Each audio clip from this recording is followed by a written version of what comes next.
So many people don't find Asatru through real communities like we have with the Northwoods Kindred.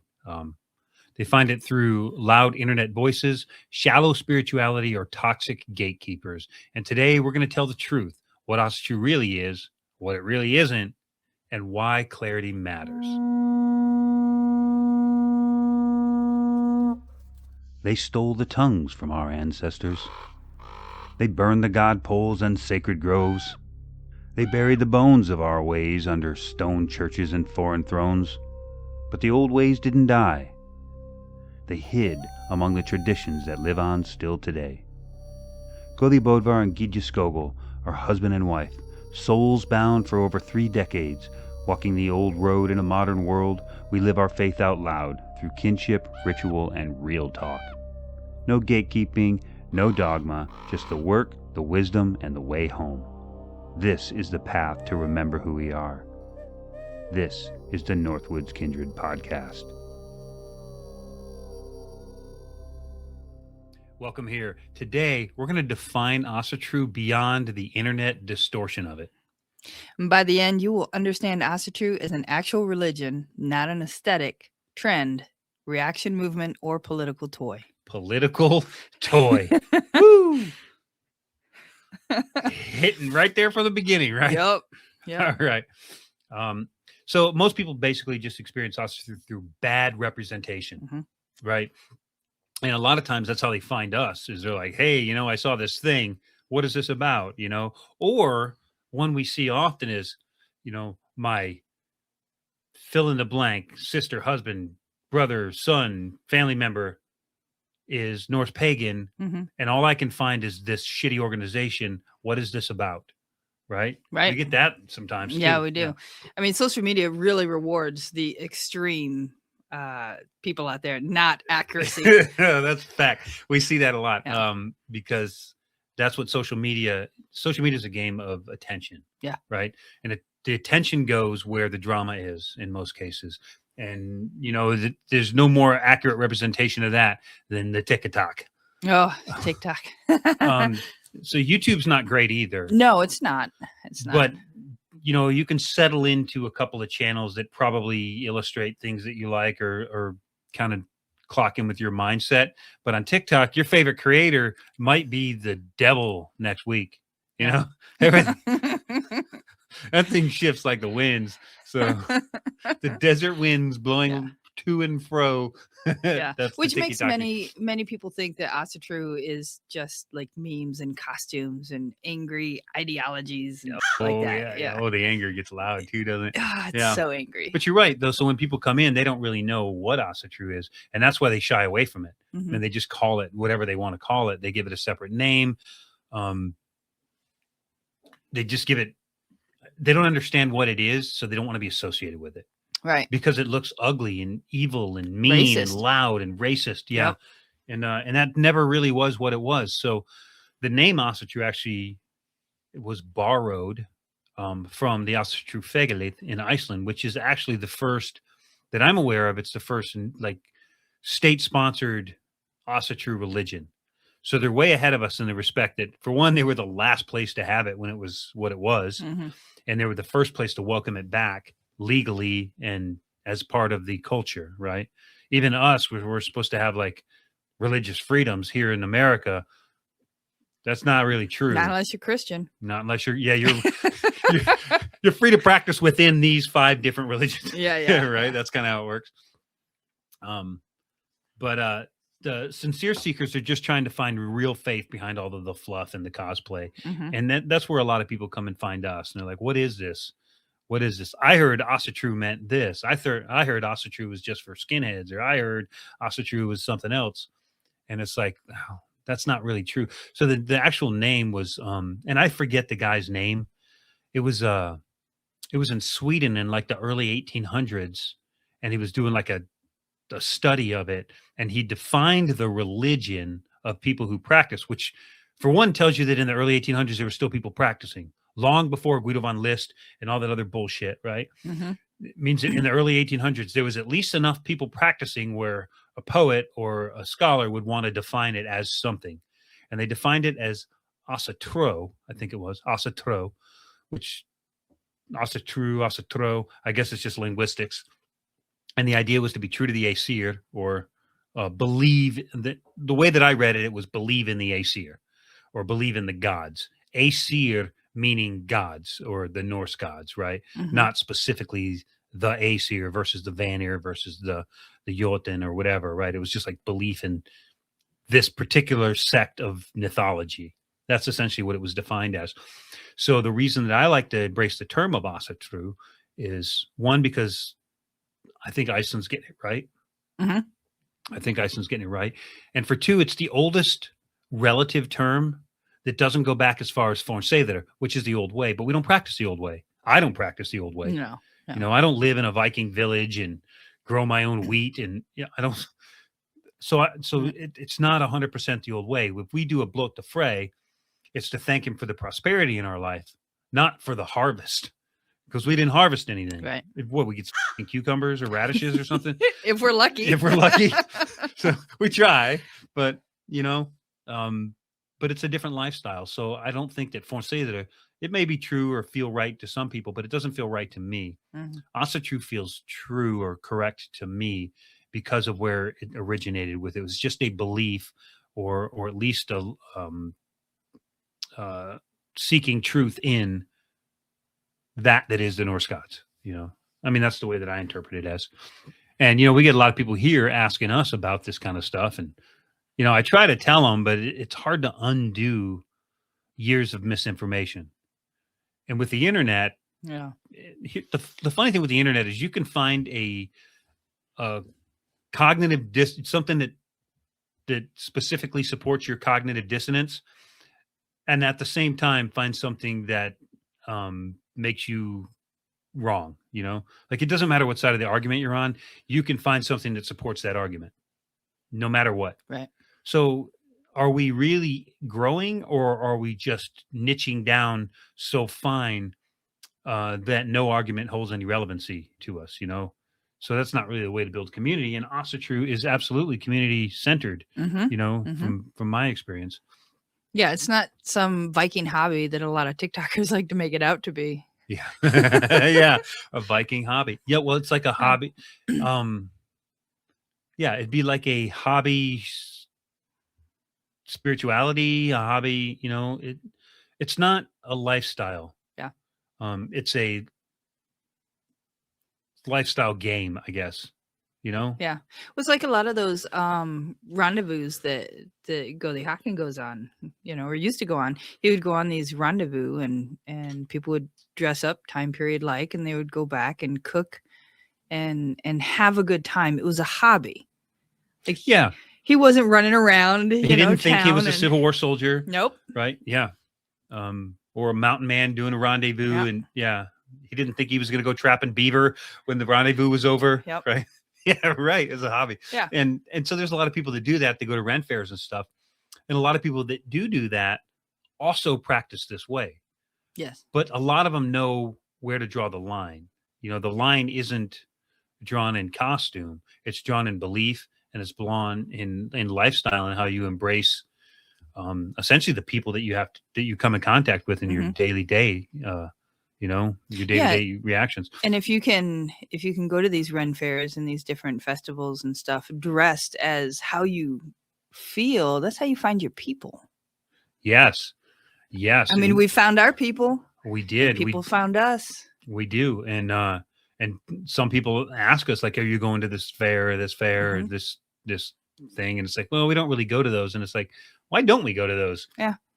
So we started going to those, and they're a blast. Mm-hmm. They're a lot of fun. So we've been to one or two in California with Gjallarhorn, and that's how the founders of Gjallarhorn met. Yes. Was at a Ren fair, and the queen was making her way, in all of the pomp and circumstance that the queenly class or the royal class moves through a Ren fair, and the various Northmen of that sort of sideline sect at the time. This is early 90s time frame. Yeah.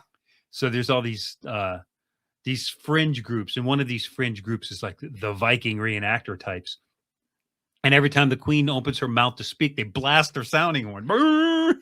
And because there were so many horns that were shutting her up, They all kind of consolidated on each other, brother, and then they go share a horn of meat, and next thing you know, 2 years later, Gallahorn Kindred exists, and 30 years later, here we are. It's really cool to think that it was born of that. Yeah, but it doesn't live in that, right? It's not cosplay. It's a new religious worldview based on an old religious worldview, I guess. But it's not rooted in dressing and make believe and going to Ren fairs, right? Right.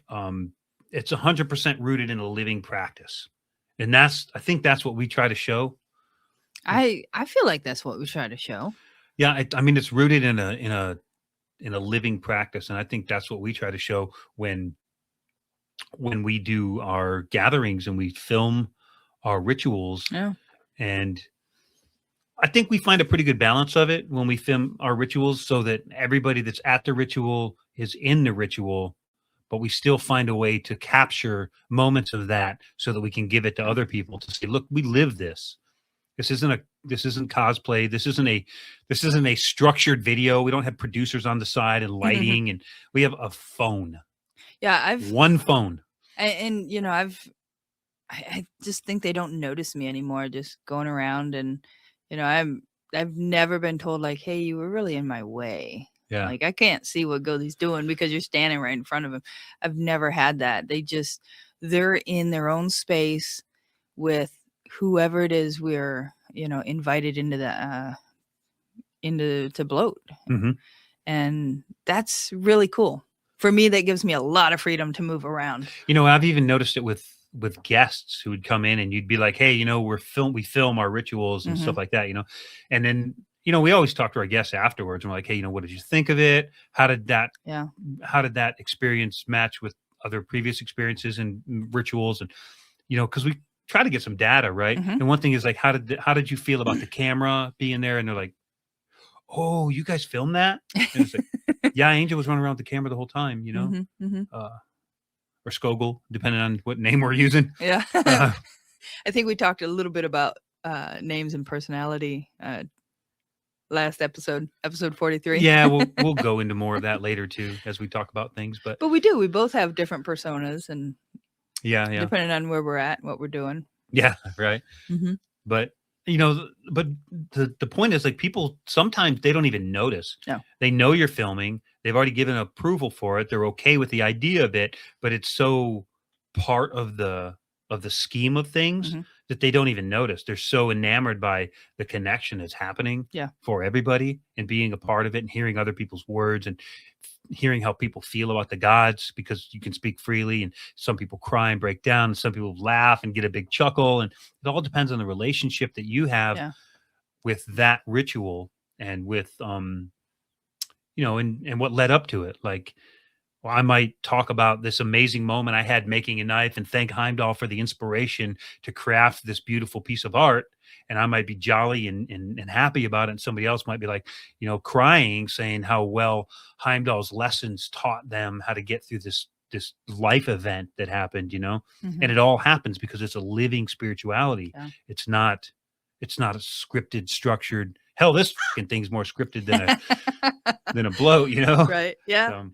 And, for me, we've done a couple of rituals now where I've kind of either passed the camera off or just left the camera back. And there's a difference there.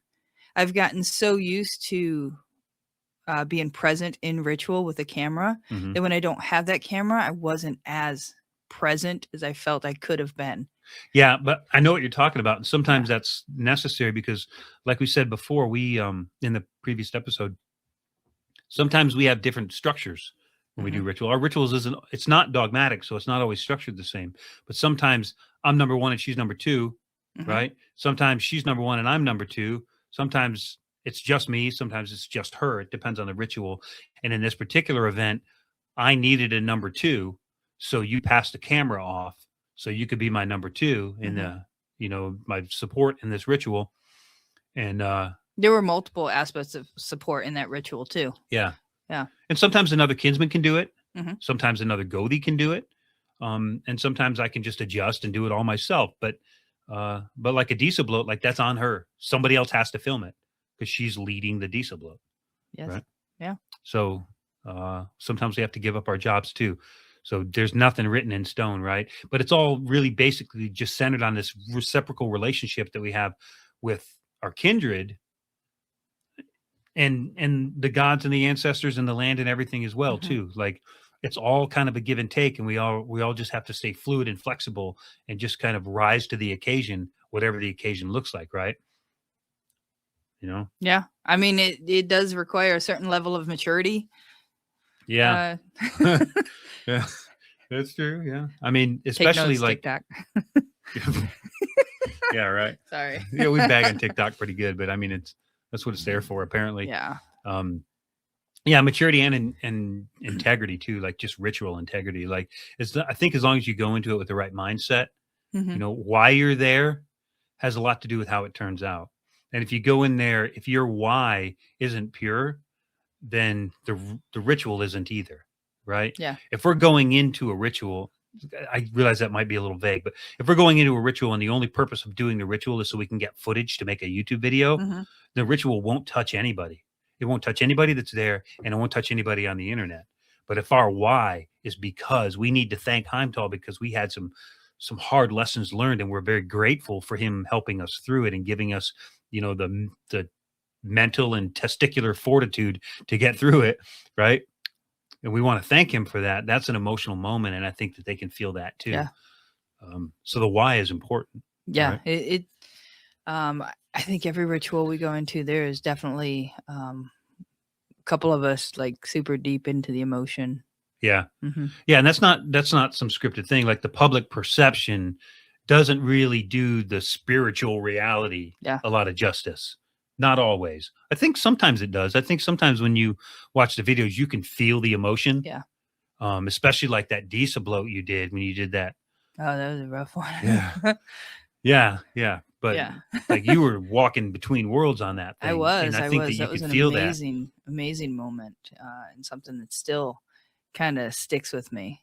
And it should. And that's the difference between you doing a diesel bloat and me doing a diesel bloat, right? Yeah. That's why we have to have that sort of that maturity of clergy so that you can feel honest. You know, I'm not going to drop a name, but I saw a supposed leader of the people, right? People whose books I read in the 90s. Yeah. Doing a ritual live on a platform, maybe it was Facebook Live or something like that, right? And they were reading it off a piece of paper like they'd never done one before. Like, don't get me wrong, like it's okay to read a ritual, like especially if you're new and you're trying to figure it out. But these are people that have written books about it, who have established themselves as staples in the community and can't even do a single ritual live without having to read the instructions, the format, and the actual meat and potatoes of the ritual off of a piece of paper. How connected are you when that happens? You know, when it has to be like that. I think that we can teach people to speak from the heart. Right. Right. I think we can certainly teach them and give them, you know, some guidelines to stay within where they can use their own words. Right. Because it's very scary standing up there without anything to read off of. And, you know, our Feast of the Einhard, that's the only time we write something down and then we read it. And I know for me, it's kind of weird having something to read. Yeah. But also going into DISA, it's also very scary to be like, oh man, I gotta bring all these people into this space and emotionally connect them to the line, you know.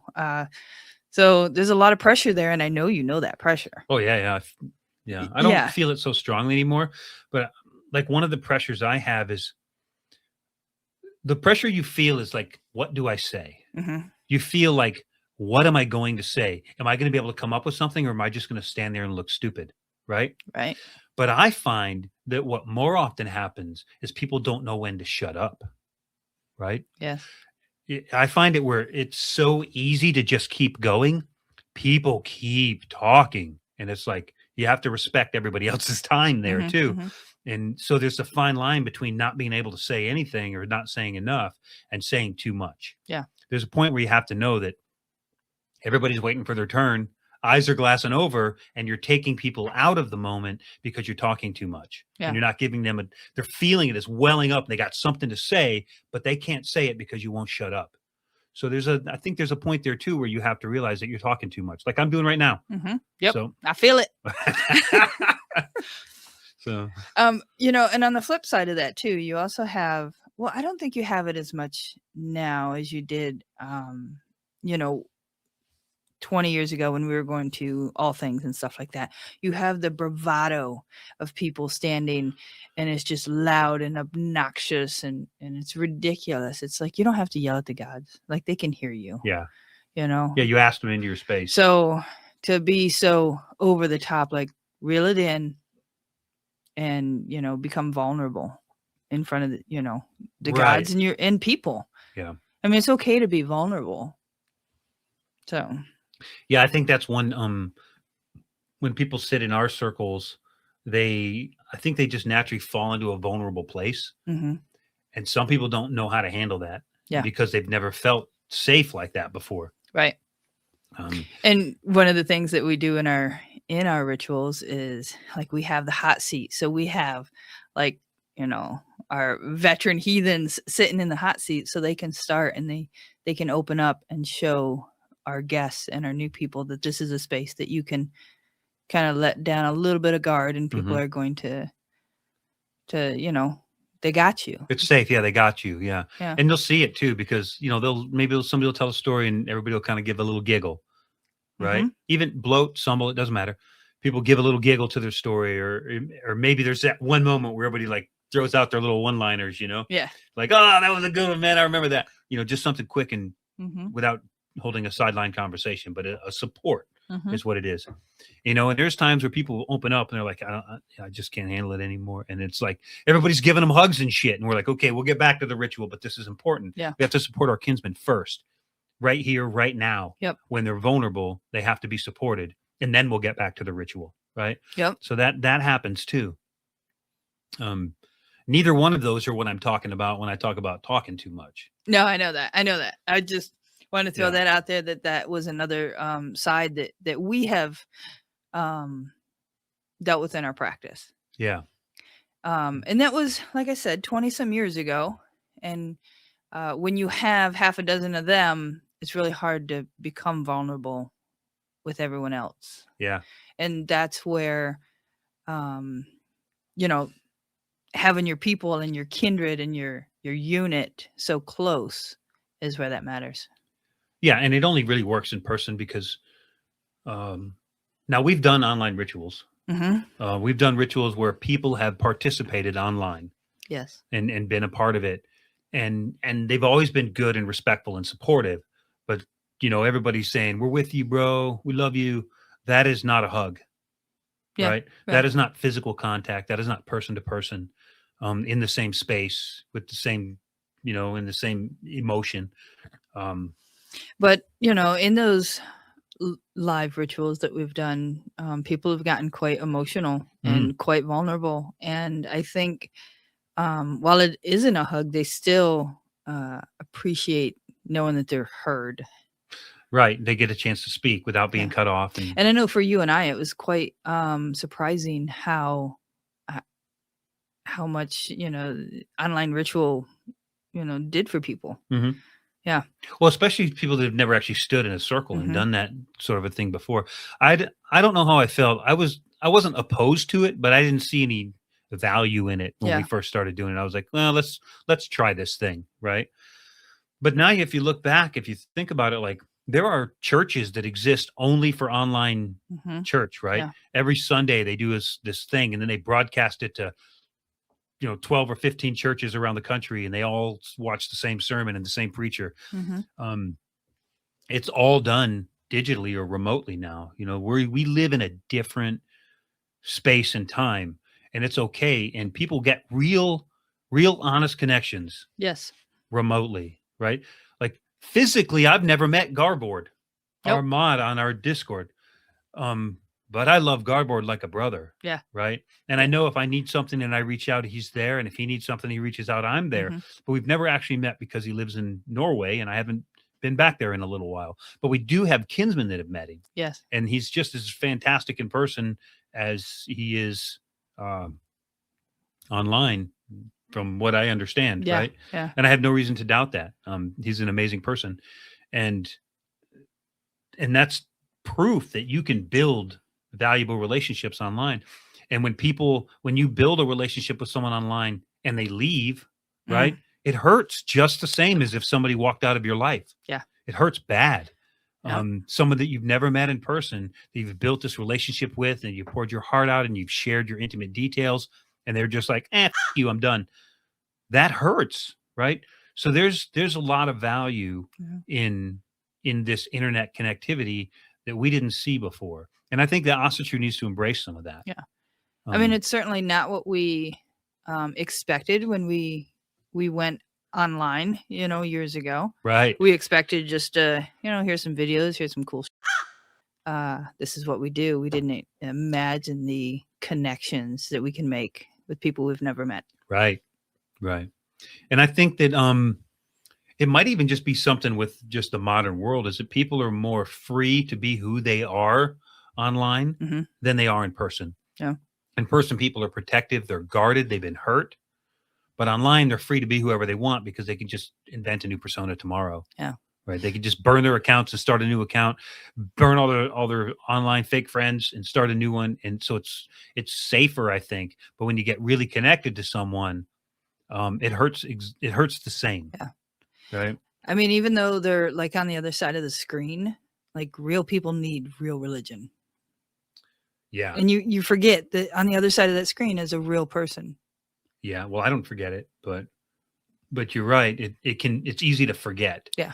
That people are real, and real people need real religion, and real religion means real connection, connection with people, connection with gods, connection with the spirits. And it also means leadership and guidance as well. And what we see more often is that these loud internet mistakes are shaping the narrative. Yeah. Right. And when I say mistakes, I mean, people make mistakes. They say things errantly. Yeah. They say things ignorantly.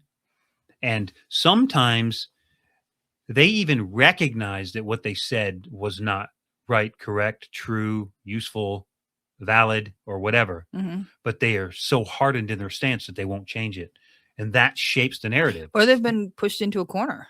Right. And you get back into a corner and you just want to fight. You're like, I'm not changing my mind for nothing because I'm not showing any weakness over here. Right. Yeah. And even if you know you're wrong, you're still going to fight for it. You're going to fight for what you know is wrong because you were backed into a place where you were forced to defend yourself instead of this equal exchange of information. Right.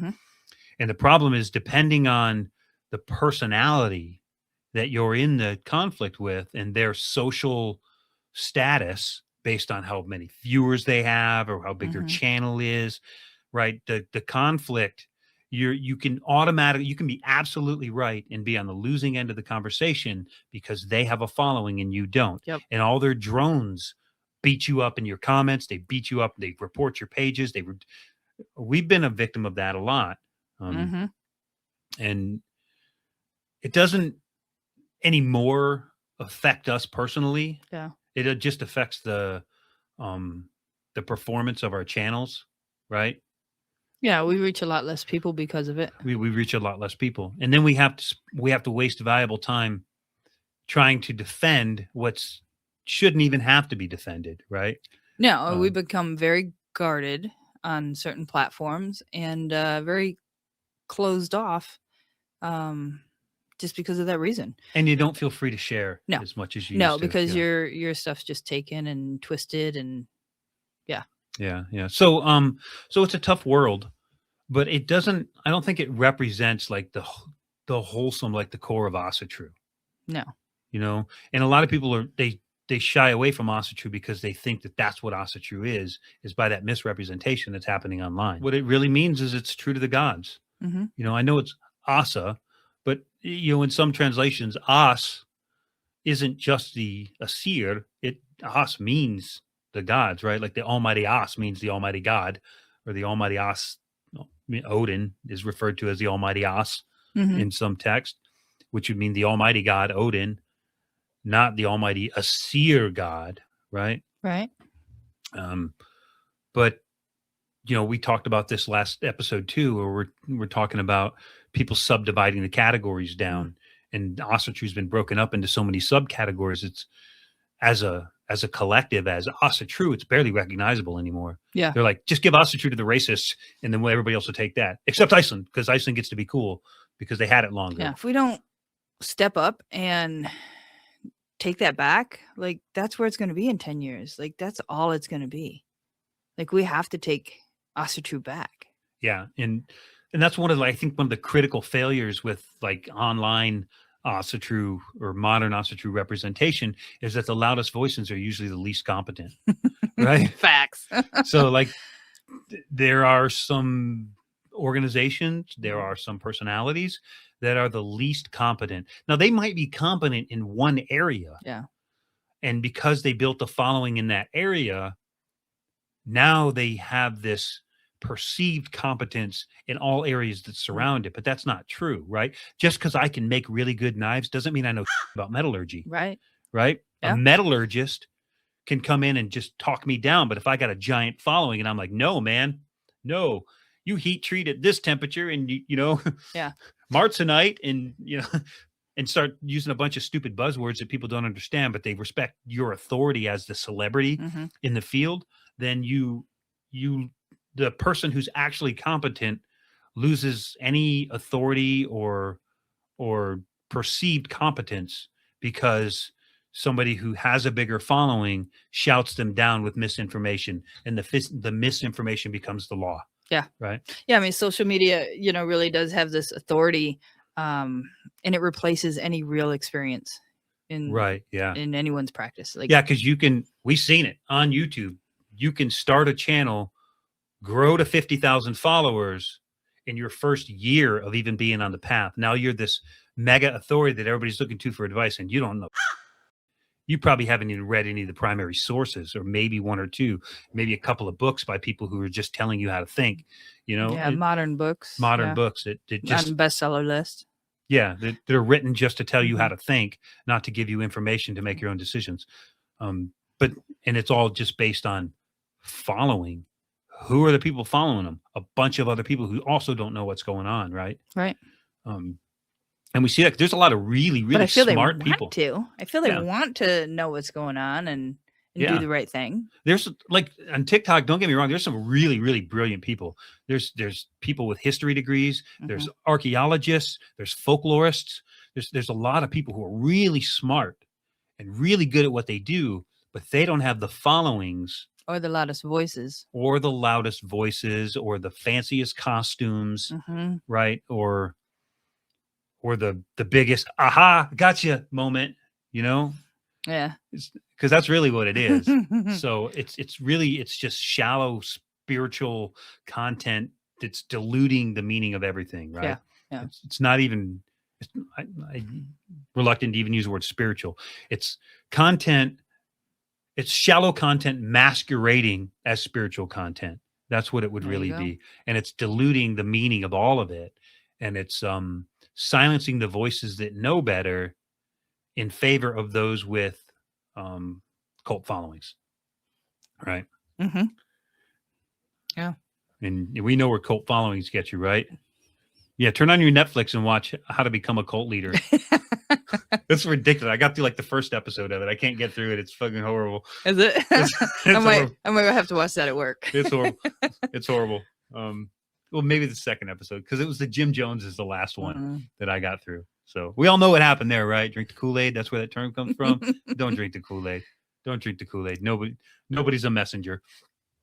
But some of them try to be. They try to play the game like they're the big word of the gods, and if you go against them, you're going against Odin or Loki or Freya or whoever the hell you feel the most connected to, right? Yeah. Well, sadly, those a good portion of those people also are trying to like release you from your money. Yeah.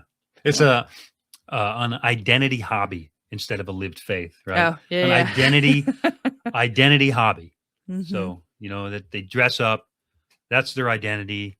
A lot of people like it or connect to it or resonate with it, and it just becomes a hobby. Yeah. And there's no lived faith. There's No. there's no actual practice. No. Right. When you try to peek behind the curtain, there's nothing there. Mm-mm. Right. It's just a person in a silly costume. Yeah. Yeah. You know, I mean, it's sad, but Asatru doesn't look like a real religion anymore to a lot of people that are, trying to come to it. Yeah. It's so diluted by people and different paths that it just doesn't look. Yeah. They're like, oh, you mean like the Vikings? Yeah. Like Marvel. Marvel, you worship a Yeah. Marvel comic book character and you worship the Incredible Hulk too. Like that's kind of where it's at. Yeah. And it's like, we need to take the power back, man. Yeah, and I mean, we used to be the most feared group of people on the planet, Yeah. And I mean, what do? You don't argue with those people, and Yeah. they're not even worth explaining. You just walk away. I walk away. Yeah. I just walk away. Yeah, and and some people it truly is ignorance. Yeah. Like they're not trying to be mean, No, It's the same person as like, but I'm not going to validate my faith to you. right. When you go to church on Sunday and then you go home and beat your wife, I'm not validating my faith. Facts, right. Yeah, you go to church every Sunday and Oh, I seen a video where this lady, so this is a Christian church, and I don't know, Baptist maybe. It kind of felt like a Baptist vibe. Okay. I only caught bits and pieces of it. It was a TikTok or a YouTube short, one of the two. And this lady, she stands up in church and she's like, I just want to call you out, pastor, because you raped me when I was 14 years old on the floor of your office. You took from me something that should never been taken. Blah. And she goes off on him, right? And by the end of that, the whole parishioner was gathered around the pastor and praying for him and comforting him. Wow. And she couldn't press charges because statutes of limitations were over. So I don't know where that fit into this conversation, but it triggered that. And it's something that made an impact on me, that, because you can talk all the game you want, but if you're not living it, right, then you don't get my respect. But like at work, I get 20 people a day. Merry Christmas. God bless you. Yeah. I'm like, Merry Christmas. Bless you too. Or Tord Vigi. And they'll be like, huh? And I'll just leave it at that. Yeah. Those that know. Those that know. Get back in your car and drive away. So, but I don't take offense to it. It's not like they know I'm a pagan because I'm wearing a hammer. It's like, it's out. So hammer's out. Yeah. Well, it's not like, because it's usually out. Yeah. And they see my hammer and they're like, oh, that guy's a Norse pagan. I'm going to tell him Merry Christmas just to make his blood boil. They're not doing They're that. not doing that. They don't have any idea because we're not on the world stage. Nobody knows who the hell we are. No. We don't even know who we are. We're that Marvel religion. Truthfully, Viking religion. Truthfully, we're still trying to define what we are. Yeah. And that's really what this podcast is about, is what is Asatru really, right? Let's try to define it for ourselves, right? Yeah, because for many people, Asatru's never looked like a religion. It looks like chaos, little fandoms, small cults centered on personalities, and empty branding, right? Meanwhile, real people needing actual spiritual guidance and community guidance don't get that. Yeah. Because they can't cut through that thick layer of bullshit. I was going to say bullshit. A bullshit. That's a bullshit. A bullshit. Because it's really hard to cut through that stuff and then get down to what's nitty gritty. When a lot of times all they want to know is like, who are the gods? What do they stand for? And how do I honor them? Some people say worship. I don't do the worship. Yeah. It doesn't feel right to me. I honor them. I thank them. I commune with them. But worship doesn't feel right. Worship seems petty to me. Yeah. But that's just me. That's just my personal. I don't really care for that either. I don't care for the name. Yeah. They certainly want to feel, I think, that they're noticed. Like they're doing it to where it makes a difference. Mm-hmm. And, and there's a couple of different schools of thought on that. Some people say the gods don't care about us. They never cared about us. You're wasting your time. Just pray to your ancestors and the land spirits. The gods don't care. Well, I think that's bullshit too. I've seen too much evidence that they do care, right? I've seen too much intervention that was most likely not from an ancestor, that was precisely timed when I needed it, whether or not I asked for it. Sometimes when I did, sometimes when I didn't know I needed it, right? Things that are outside the control of a dead relative. Yeah. I mean, I don't really know what powers they have on the other side. Nobody that's been there is coming back and telling anybody how it works. Yeah. But I don't feel personally like the gods don't care about us. Yeah. The stories are full of I mean, Thor is the friend of man. That's one of his monikers, right? Mm-hmm. Because he cares about us. Maybe Odin doesn't give much of a shit, but there's certainly stories of him and Frigga watching over battles and picking sides and deciding on things. And I think he has a little bit of a skin in the game there. Well, I mean, he created us. He's got to care a little bit. Yeah, he's certainly interested and entertained. I mean, if I carve a ceramic frog in the shop, I'm somewhat invested in it. I don't want to just knock it off the shelf and break it, right? You know what I mean? Yeah. Like if you make something, you're invested in it, at least to a point. You care a little, at least. But it's really nice to stand in ritual or meditation or offering or whatever it is you're doing and have that little sign that knows, like, I just got heard. And that feels really good. Yeah. When you're like, hey, thank you. I noticed that you helped me through this event, and I thank you for that. Mm-hmm. And then a hawk flies over and it's like, ah! Well, and that's what I was thinking of too. It was, I can't remember what ritual it was, but even our kinsmen noticed. They're like, Gothi, when you did this hawk came in and then it just sat on that tree. Oh yeah, and it was still sitting there after the ritual. It was still sitting there. I remember that. Yeah. I don't remember. So when I'm doing ritual, when I'm performing it, I don't see that stuff. Mm-mm. I'm so like in Present. whatever space I'm in, that I don't notice those things in the periphery. My entire awareness is in a little bubble inside the vey. Mm-hmm. If it doesn't come into the vey, I don't notice it. But they got a lot more time to stand and look and think. But right? I mean, I feel that same way too when I'm leading ritual. Uh-huh. Like I'm in this space and like this is where I'm at, and it's like the whole universe collapses in a little dome around the vey. Yeah. But when I'm not leading ritual, I can see all these little things, and that's where I point them out to you, or I can hear, like Jafnhar speak on something that makes him really emotional, and you can hear, the crows in the background answering like just his speech, and then you won't hear him again. You won't hear him again for the whole ritual. Yeah.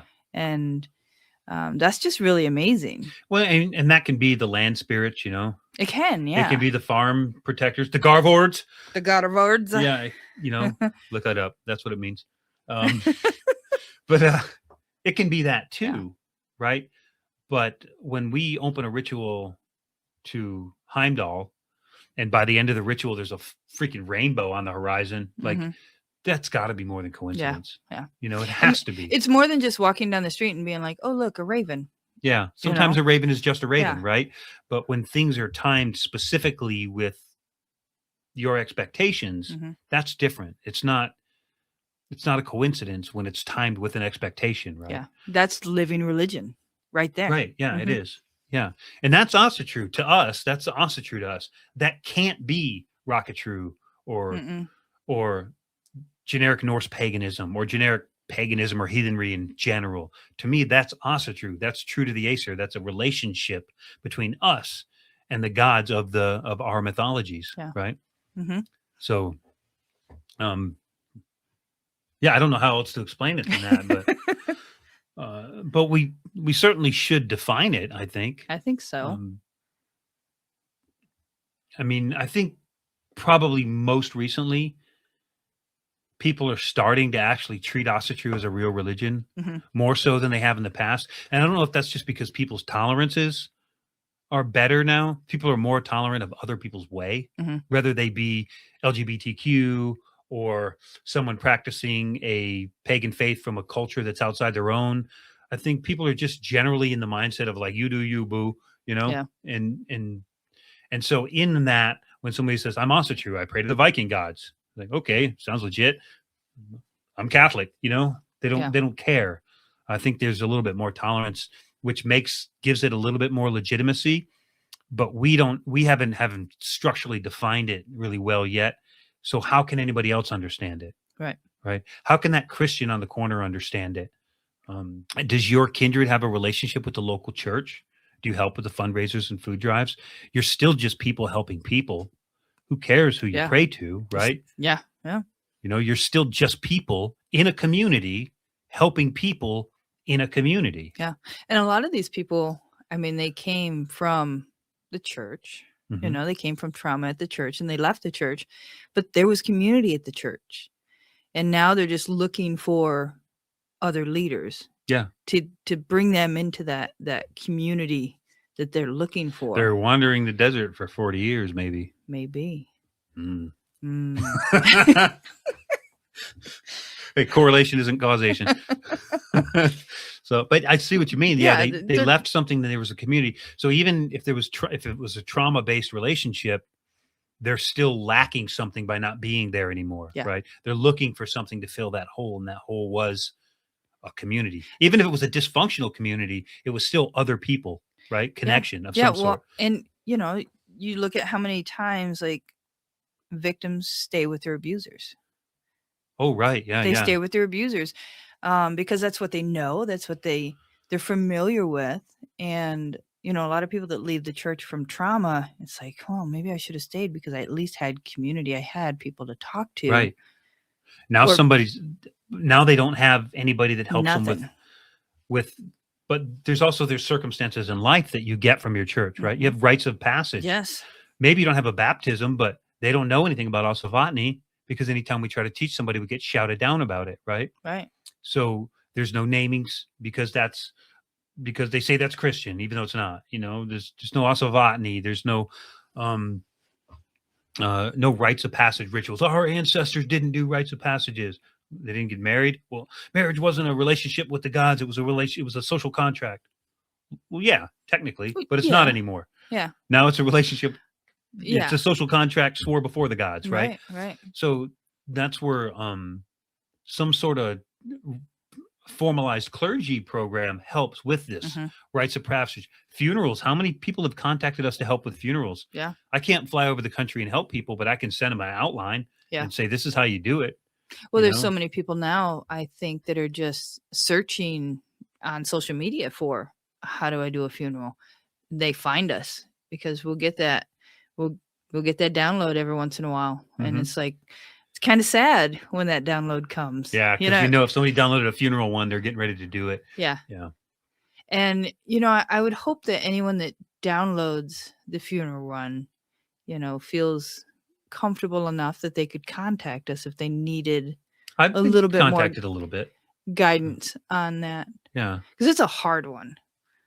Yeah, that's a rough one. But I think that the outline that we put together is pretty easy to maintain. It kind of but the idea is even with a wedding, right? Or other type of a commitment, if you don't want to call it a wedding, hand fasting, whatever you want to call it, right? Right. Any kind of a pairing, a couple's commitment to each other, right? Anything like that,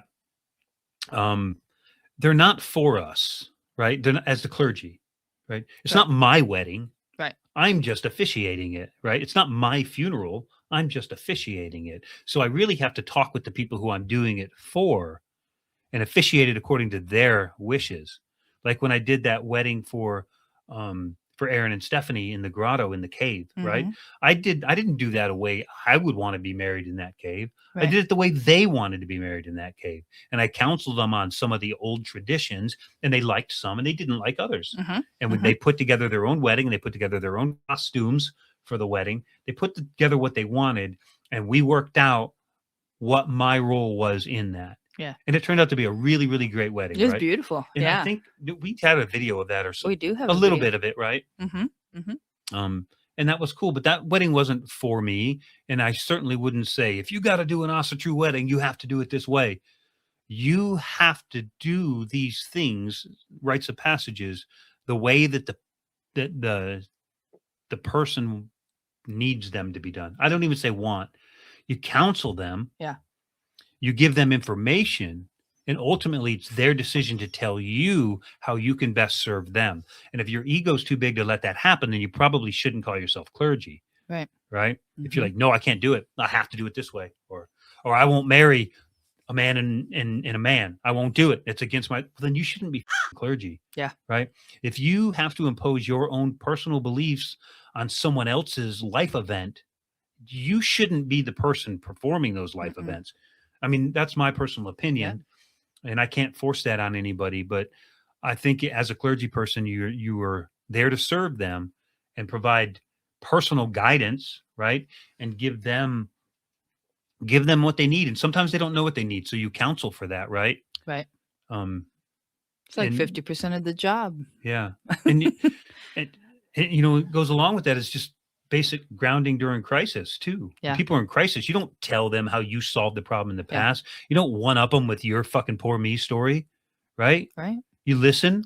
Yep. You try to offer advice, and most of the time, the best advice you can offer anybody is to connect them with resources in the community, right? It's like, wow, you sound like you're in a really bad place. I know of this shelter you can go to if you want to get out of this situation, right?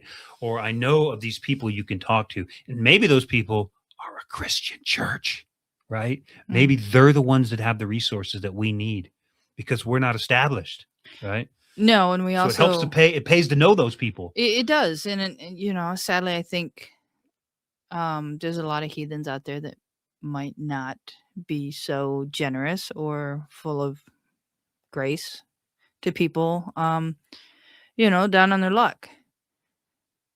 It's sad to say, but you see it all over. And that's kind of one of the things that we've tried to help, especially with our Discord, is give people guide. You look like you're touched. Did you like that hurt you? Did you strike a nerve with that? I mean, a little bit, okay. but yeah. I won't pull that string. Yeah. But one of the things people ask us for really is direction and community building. How do I build a kindred? Where do I find a kindred? How do I got thrown into the position of Gothi. What do I do? I'm like, the best advice I can give you is to listen to your people. Yeah. They know what they need. You're just there to serve. Right. And we get other communities too ask us, how do we do this right? How do we start a kindred? How do we do this right without messing this up? I'm the victim of a disappearing Gothi. I wrote a blog post on that. That's out for free actually on the Asatru Global's Patreon, right? I just wrote an article about the Gothi burnout or clergy burnout. Yes. And I cited some relevant studies in psychology about it. Most of them were clergy studies from other Christian denominations because they've got the resources and they've done the work, right? Yeah. But I don't think there's that much of a difference between the emotional load on a Gothi, the one that's at least doing the work, and the emotional load on a pastor or your local, ministerial staff. I think they take on a lot of weight when they're trying to help people through their problems. They take on some of that weight themselves, right? Right. And they have to have a place to put it. And sometimes they don't, because there's no support network. There's no greater organization where they're like, hey, I'm the Gothi of this kindred. We've had 3 disasters in a row. My heart bleeds for my kinsmen, but I don't know how to deal with this anymore. Who can I turn to? You can't turn to anybody, motherfucker. You're on your own because that's what people want, Yeah. So, you know what I mean? Yeah, I do. And that causes the disappearing Gothi. Yeah, we don't have any resources in place for people, and that's something that we want to fix. We want to support. Yeah, I mean, we can't do that out of the gate. No, we can't. But I also want to, talk about sometimes your people. Sometimes your people ask too much too. That's true. Because we talk about, not being able to do what your people need. But sometimes they ask a little too much. It's not like any resources. It's more like, well, you can give me this, so I'm just going to ask for it. Yeah, well, we actually had that. And I'll stay vague with it, but it was more of a so because of our presence online, right, with Northwoods Kindreds kind of everywhere. Mm-hmm. Right. So we have a presence, so we look bigger than we actually are, when ultimately it's our kinsmen and you and me running everything, right? Yes. Yeah. And then we have, of course, Garboard holding the glue that holds the Discord together. But we look like we have all these resources and all this stuff, and we get people that are like, hey, I made some bad decisions. Can you help me pay my rent? Yes. Or I don't have a car. Can you help me get a car? And it's like, what? Huh? Yeah. My car's a piece of shit too. You know? I was like, what do you want from me? Like, we don't have those kind of resources. I mean, there are probably communities that do, but the only thing we can really help with is guidance and support and point you to the other resources, but we don't have the capability to do that. It'd be great one day if we did, if we could offer. I think we'll get there. Can you imagine offering like pagan scholarships? Like, hey, my pagan child just graduated high school and we can't afford college. Yeah, apply for the Svineborn Bwentenson Memorial Scholarship Fund. I mean, how awesome would that be? That would be pretty. That would be pretty amazing. Trademark, copyright, no. No, that'd be pretty cool though, wouldn't it? I mean, it would, because we sat there and we watched our daughter, get many, many scholarships that she earned. Yeah, and it would be really cool to do that for our people. So aside from like these unrealistic financial supports, right? Expectations. Yeah. Like, so what would like real public heathenry in Asatru look like? Like, what kind of things do you think the community would need in order to make Asatru a real functioning, like legitimate community? Pastoral support, I think, is number one. Like, clergy ordination, right? That would be the first thing to get us on the map. It's absolutely the first thing that any chaplaincy or chaplain corps looks for, is like, what makes you legitimate? When I write a letter to chaplains, I give our EINs, our 501c3, how long we've existed, what is our lineage, what do we believe in, what are our how do we administer our religion? And we do it, like, just to summarize, sort of like we do it through seasonal and regional festivals, kindred gatherings, study sessions, life events like weddings and funerals, right? So, and I just kind of describe it like that, but those are what they need. And then it's like, how is your clergy ordained? Oh, well, we just get online to go to Universal Life Church and fill out a paperwork and pay $20. Yeah.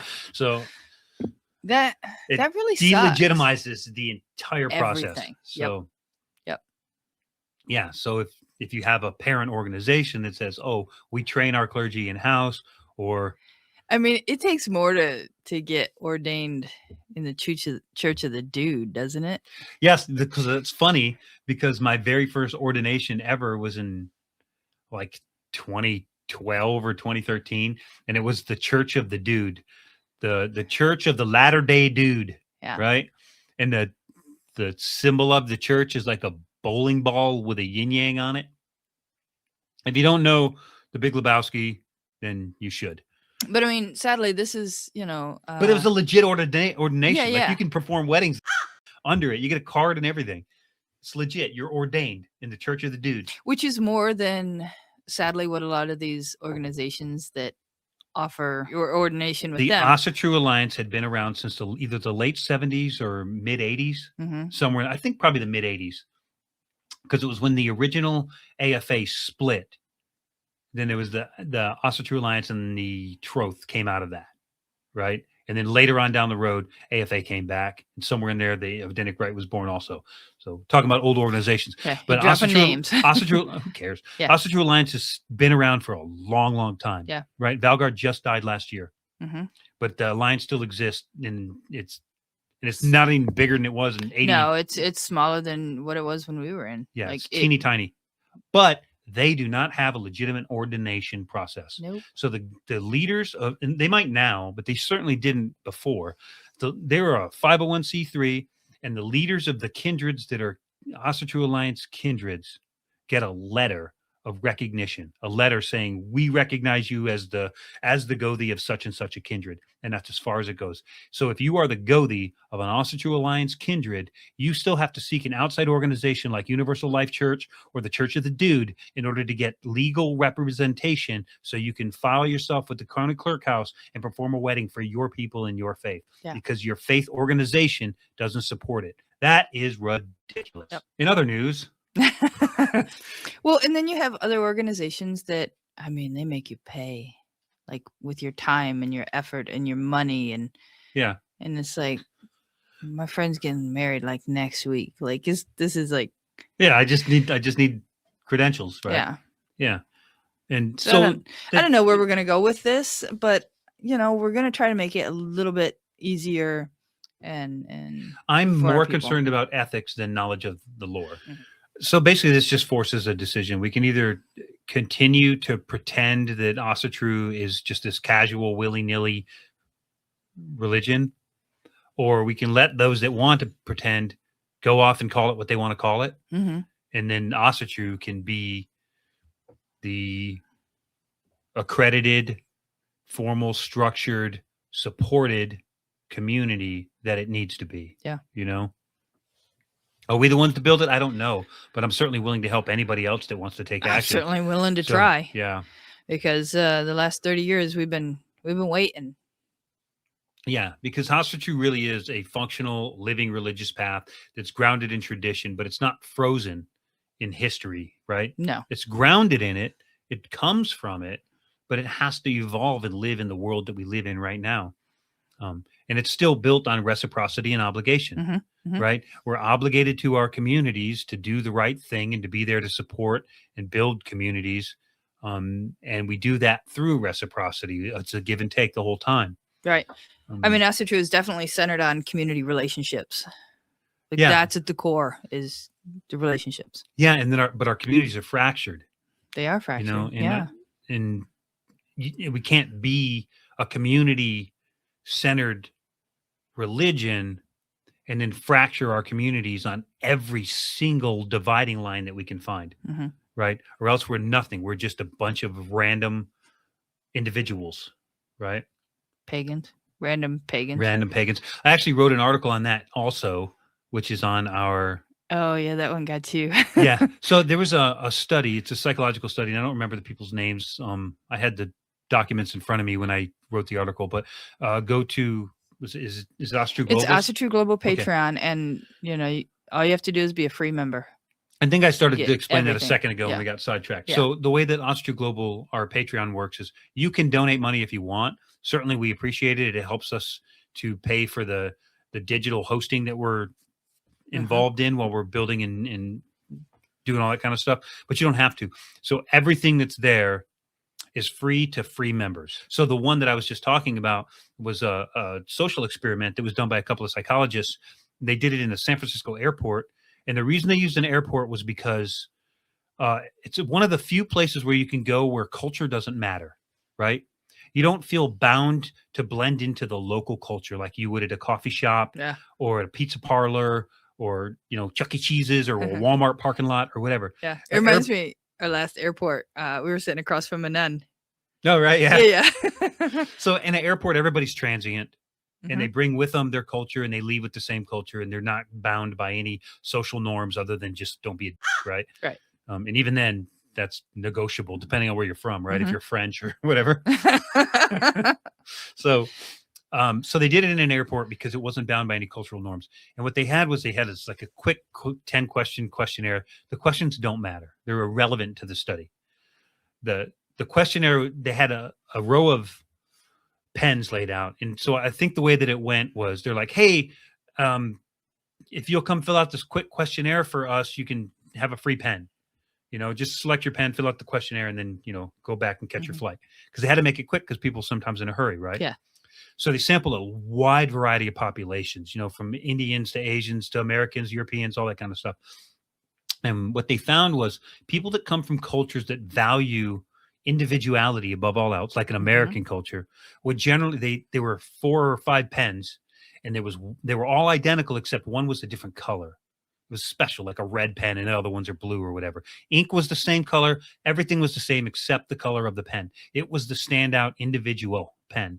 So people who came from cultures that value individuality selected the individual pen. And people who came from cultures that valued community and community obligation and reciprocity, such as a lot of it Asian cultures, right, selected the blue pen or the common pen so that they didn't stand out because they just wanted to be one of the group. Right. Right. So I wrote an article on that and how that affects modern Asatru. Obviously, we're a bunch of standouts. Yeah. Right? We all come from culture, whether it's European or American side of the house, that are individually grounded. But I don't think that should take away from our communities until we start dividing it down to the point where we're the only individual standing, till we're this weird eclectic variant of our faith way that nobody else in the world has, and we're so perfectly perfect that we're the only one that can practice it because we designed it just for us. Then you don't have a community around that anymore. No. Right? Yeah. That's not real spiritually serious, I think. I think that's very self-centered, and you can't build a community around self-centered ideals or ideology, right? Yeah, you can't find your people. I mean, if your people come from here and here and here and here, like, they're not your people. Yeah, it's Like, there's no growth model there. Yeah. So with Asatru as a community-based organization, there's a growth model. Yeah. You know, there's a goal of expansion. And I don't mean going out and converting people to Asatru, but when people want to convert to Asatru, offer help. Yeah. Don't offer ridicule and tell them how wrong they are about the way they're, or random paths to take. Or run them down random dark alleys with it's like just a bunch of photons shooting off of a reaction, you know? They're going away and they're never coming back, and the reaction is getting weaker as it loses energy. Yeah, I wasn't going towards science. I was just thinking of runes. It's so like we can't sending people down random dark paths when they're doing rune work. That's okay. That's you gotta figure that on yourself. That's part of the game. And come back. That's part of the game. Yeah. Like a fire, right? It radiates heat. As that heat leaves, that's energy that's leaving, and it's exhausting all the fuel. If you don't put more fuel on it, the fire goes out, right? Right. We're building a fire here, and there's going to be some radiation. Heat's going to leave, things are going to leave, but we got to keep adding fuel to that fire. We got to keep building it, or it's just going to peter out. It's just going to be, eventually, some of the people that are a part of that, you have a raging fire, you have this amazing community that's growing and it's strong. You're going to have these embers that's not for them. Yeah. It doesn't. It doesn't relate to them. Yeah. So they're like, hey, it resonate. Yeah. I appreciate the kickstart, but I'm going to take my heat and leave. Right. Yeah. So maybe I'm going to go start a forest fire over there, Yeah.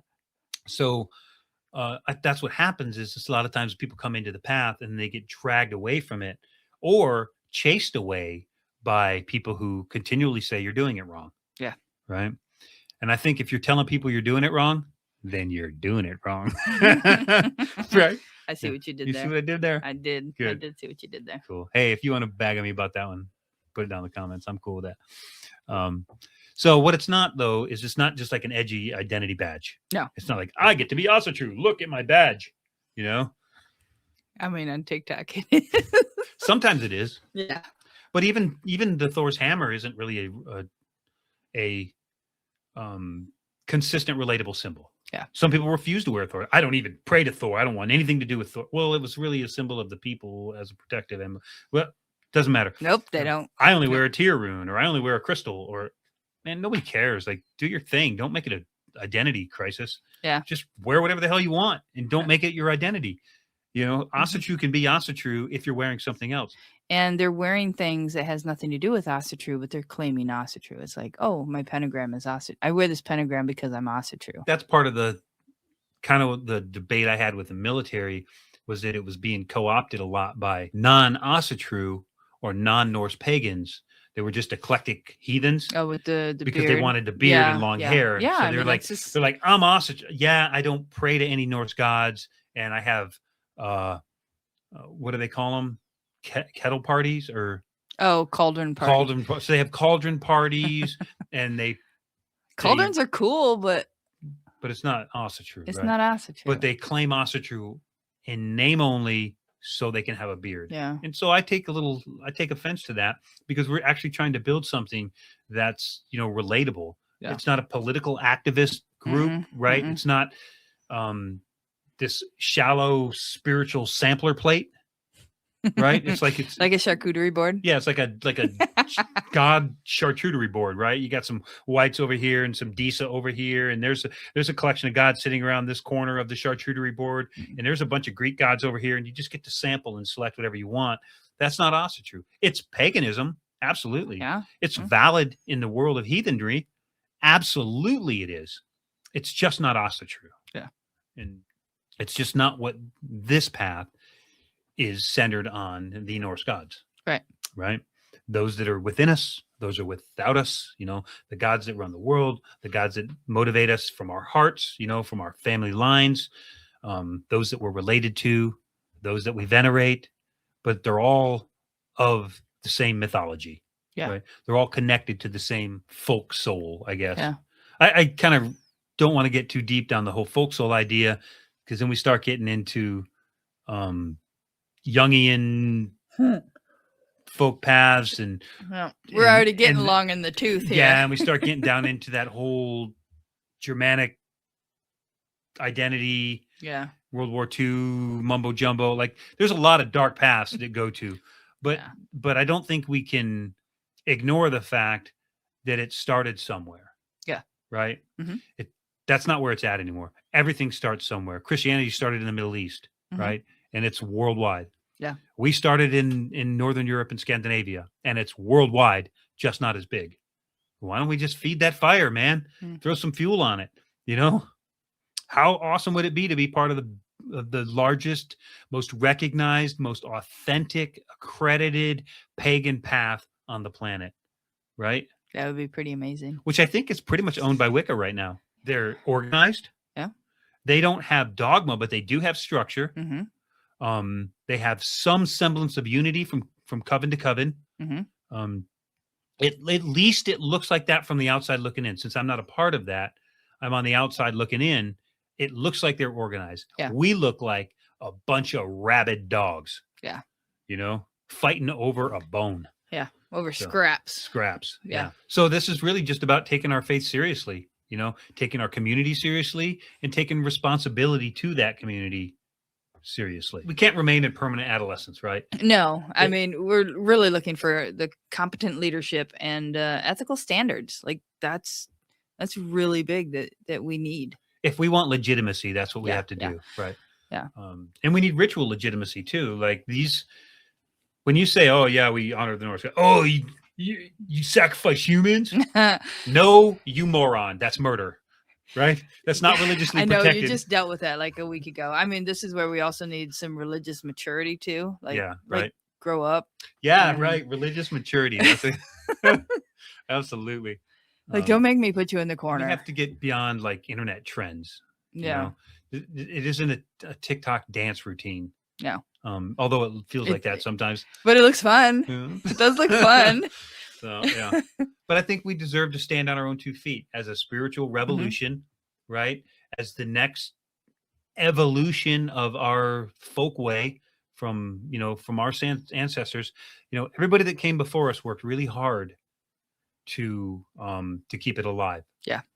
And you can dog on the Christians that wrote it down, but those Christians' parents were pagans. Yeah. Right? And so there was some value in that. Yeah. They had some reason to want to protect it, even if they only wanted to protect it for the reason of co-opting it and rewriting it into Christian lore, right? Because they knew that was the language of the soul. They knew that the things that the pagans did were things that came natural to humanity, and if they were ever going to push the white Christ on everybody and convert the whole world, they had to do it through things that felt natural and real to them, and that they could write down all the pagan traditions and then rewrite them into Christianity, because they don't care about the faith enough to behold to what the faith was. They changed everything to match the cycles of the seasons and the things that pagans were already doing, right? Yeah. They did that so they could co-opt it, right? So they were written down they wrote it down for a reason, and they wrote it down to be. That's why I can believe a lot of the stuff that was written down by Christians, because I know that they kept it because they saw value in it. Right. And then they water it down. They make this Play-Doh preschool version of it and feed it back to you with a spoon and say, this is where your salvation belongs. But it doesn't. Yeah. Right. But just because we want to make order and structure out of it and become legitimate doesn't mean we want to do what they're doing. Right. We want to bring back what we're supposed to have in the first place, which is our connection to the world around us and the gods that created us. Do you think we should talk about any objections that people might have? I mean, we certainly could. So we try to kind of play devil's advocate, I guess, for lack of a better term, and come up with some of the main objections so we can just deal with them. But if you have one that we don't cover, we're only going to cover a couple, 2 or 3, then throw it in the comments and we'll work on it, right? So the first one is defining Asatru, because we just tried to define it here. I don't know how well of a good job we did of defining it. We certainly talked about what it wasn't. Right. So defining Asatru kills its freedom, right? But I don't think that clarifying it is trying to control it. I think it's just trying to understand it a little bit better, right? Because if we clarify it, we prevent chaos from defining it. Yeah. I think. Yeah. Because right now it's defined by the chaos. So it certainly is. And you can agree to that or disagree with it. I don't really mind, but people think that you can't define it, and that's why they subdefine everything. Yeah. I mean, religious structure means control or ego. Oh, like trying to be king of the hill. Yeah. Oh, yeah, I get that. Yeah, that's definitely going to be when somebody was. You're just trying to be the king of the Pope of Asatru. Certainly heard that. Yeah, you have heard that. Yeah. But I mean, that's something that a lot of people with all these, where we were speaking on everybody having a different path and all these multiple paths, and then they're the king of their own little hill. Yeah. But that just proves that ego destroys communities. And we're obviously not here to destroy a community. We're here to build it. So it's not an ego-driven decision to create these things, at least not for us. It may be for other people who are trying to build communities. Yeah. And I feel like we're doing a pretty good job building communities. I mean, we make mistakes and we get things wrong. Yeah. But I feel like we grow from that. From the mistakes? Yeah, I feel like we do too. I don't feel like we get a lot of tolerance, though. You know, it feels like that. It does feel like because that. the bad always feels more powerful than the good. Yeah. We spoke on that last episode, didn't we? But, well, like we recently had a tiff on our Discord, right? That was a very small minority of people. You know, those that were involved, like it was at least 50% that just bailed. Well, those were real tantrum based, and I wish they would have hung around until at least long enough for tempers to cool. Yeah. But anyway, we're getting down a path that you guys don't really know a lot about, but join our Discord. You can catch up. Yeah. I don't think we need to cover any more objections, but really the idea is that no matter what we do, people are going to object to it in some way, shape, or form. And there's a lot of people who won't believe that we're doing it for the right reasons. But at the same time, they're not doing anything except criticizing. Yeah. So if you don't believe we're doing it for the right reason, do it better. I will support you in it. Right? Yeah. I'm not the person who's going to try to drag you down. I will support you in your attempt to do it better, but I won't give air to your grievance if the only value you put into the community or perceived value in the community is to tear down other people who are trying to do something. Because we've been doing this for 50 years. Not us, but Asatru in America, really worldwide.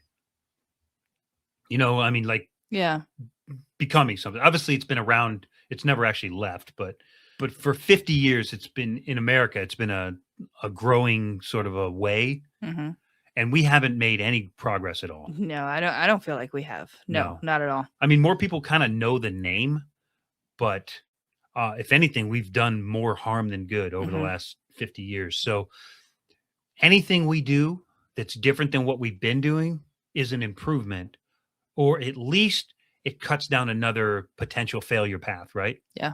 So we build it, we try it, we say, hey, do we like this or not? Oh, no, it's another failure. Great. That's one more lesson we just learned. How many light bulbs did Edison make before he got one to work? Right? Yeah. 50,000, 200,000. I don't know, but it was a lot. It was enough to make most people quit for sure.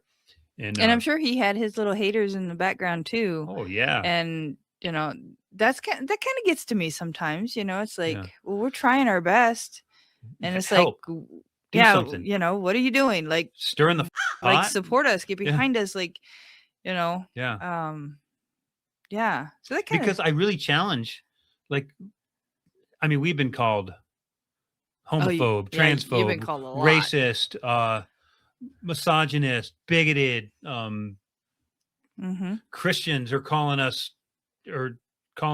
devil worshippers, and other pagans are calling us Christian leaning, and the right is calling us the far left, and the left is calling us the right. And there's so we're getting it from all sides, Yeah. right? But what are you doing? Like, help. Yeah.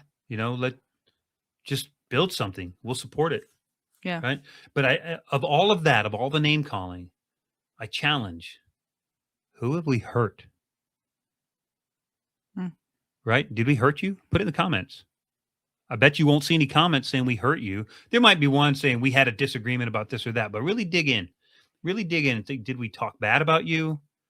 Did we harm you? Did we assault you? Did we get into these giant internet bitching matches? None of that happened. Cancel you? None of that happened. Yeah. It's all just inside emotion and misunderstanding. But there's never any bad words spoken, right? Yeah. None of it. So we're trying our best to do our best to build this community with a good example. Mm-hmm. And that's all we can do. And we're going to keep doing it. And I think we do it pretty well. There's a lot of people that we have that are behind us and do support us and are cheering us on. And it's like, okay, we're going to dust ourselves off because that one hurt, but you guys cheering us on. We're going to get the off the floor. And there's a small contingency waiting for the other shoe to drop too. They're like, there is. They're like, these people can't. It's going to happen. It's bound to happen. Eventually it's going to come out. There's nothing to come out. Yeah. So guys, give that some thought and think about, how would you define Asatru, or how would you define your path? Would you consider yourself to be on an Asatru path? Do you think Asatru needs to be defined? Should we pull it away from the grips of all the dark corners of the internet where it lives now and put it on the front page of every religious conversation that we're having around paganism? Maybe not, but yeah, I certainly think that there's a specific standard of practice that is unique to Asatru, right? And it's not racist, and it's not political, and it's not separatist. Yeah. It's very much grounded in kindred, in the hearth and the home and the family, and in our small connection to our land, our people, our families and family histories, and our gods, right? Yeah. Whatever that looks like for you. I think that's Asatru. So think on that, and if you got an argument or a counterpoint, put it in the comments. We'll entertain it for sure. Maybe we'll do like these after we do a little series. We'll put together like all of the comments together, and we'll just do one big. Oh, like a Q&A or something? Yeah. Anyway, catch you on the next one. Thor Vigi.